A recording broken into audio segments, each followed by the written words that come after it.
Ndio. Chingachuchuka. Unasajili ke mtu alikuwa alishaka kuwa na mzigo yenye hayo kama taikuwa kwa ngonja. Nitafanya namna gani? Mimi mwenyewe nishakuwa mzee na madevu yapata hivi, nirudie ndani ya tumbo ya baba yangu kusudi tena nizaliwe mara ya pili? Jibu iko pale. Tutadanganya neno la Mungu. Yesu akamjibu, kweli ninakwambia, mtu hawezi Yesu akasisitiza, alishakuambia asipozaliwa mara ya pili. Alishakuambia Nikodemu, usipozaliwa mara ya pili.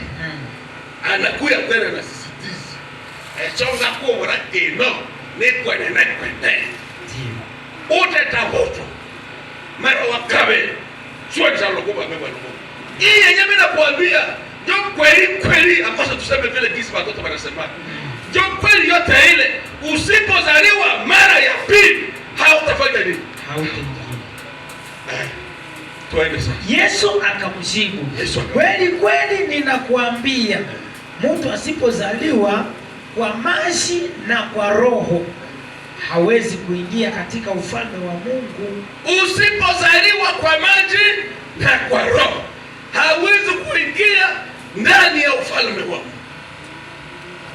Alafu pale ifo tuelewe, kuzaliwa kwa maji iko nini na kuzaliwa kwa roho